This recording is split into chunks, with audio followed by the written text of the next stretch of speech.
Once, in a fold of the hills, there was a stately home called Badgerwood House.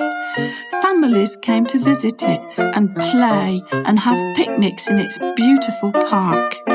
Behind the house was a children's farmyard with lots of animals. One of the animals was a piglet. His name was Piggo. Piggo was gazing through the fence one tea time when he heard footsteps. Clarence, the keeper, came whistling round the corner pushing a wheelbarrow. "Hello, Piggo," he said in his friendly voice, ruffling Piggo's ear kindly. "Got any rubbish?" Many people had visited the farmyard that afternoon, and that always meant lots of rubbish left behind. He unhooked the litter bin nearby and tipped the whole lot into his wheelbarrow. Several wasps flew up from it as Clarence marched on his way. As he swatted one aside, the barrow wobbled and an empty yoghurt pot tumbled off and lay half hidden in the grass. That night something woke Piggo up. One minute he was fast asleep beside his mum in a warm huddle of brothers and sisters, and the next minute there was a noise, loud and close at hand. It frightened Piggo and he pressed closer to his mum. Of course there were always noises in the children's farmyard at night. Edgar clopping a hoof in his stable, the calf feeding from his mother, and animals who coughed and snuffled in their sleep. But this noise was different. He had never heard it before. Clonk! There it was again. Clonk! Followed by a strange wailing noise. Oh! Piggo looked out from under his mum's front leg towards the pigsty door. He could see the moon high in the sky with long drifts of cloud passing across it. If it had been daytime, he would have scampered out, but things seemed different at night. Clonk! Oh! Went the noise. "Ma'am," called Piggo loudly into her large bristly ear. "Ma'am, wake up!" Her big, damp snout turned sleepily to Piggo. "What's wrong?" she murmured. "A noise, mum," Piggo replied. "Clonk, ooh, clonk, ooh."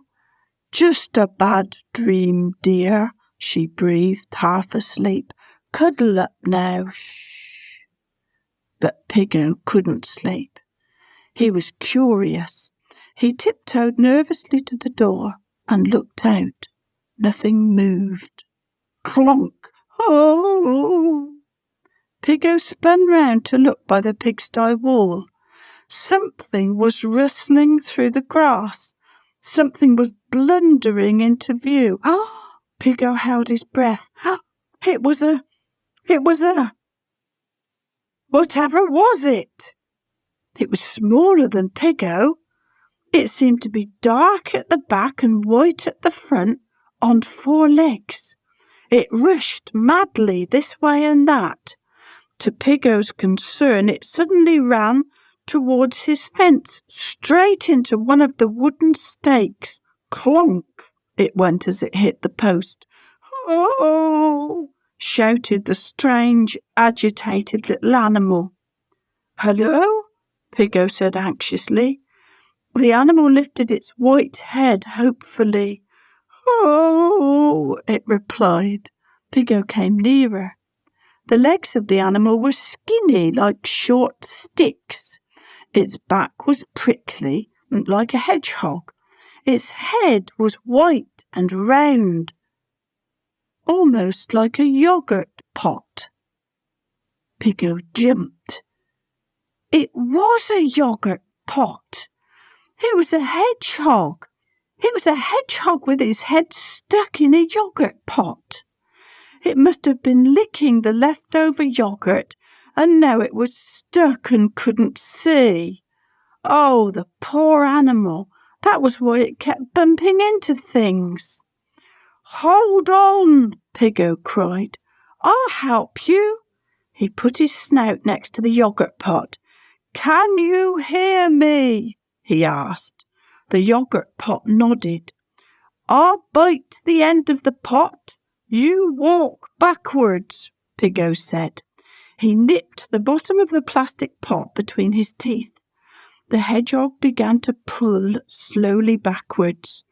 The thin, stick-like legs slipped and squeaked on the damp grass.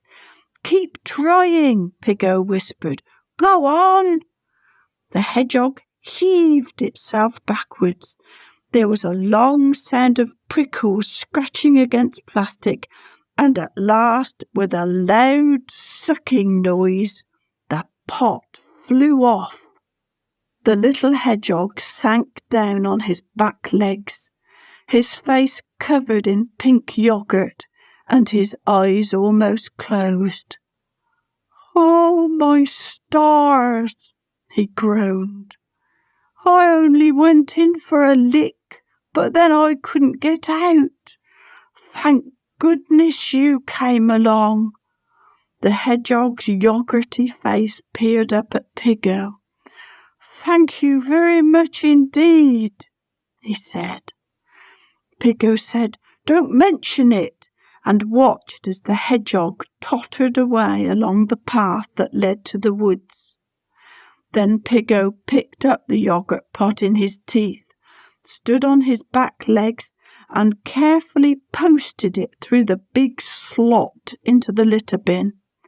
It dropped with a hollow clang, and Piggo, feeling suddenly very tired, jumped back into the pigsty, wriggled back under his mum's front leg, and fell fast asleep.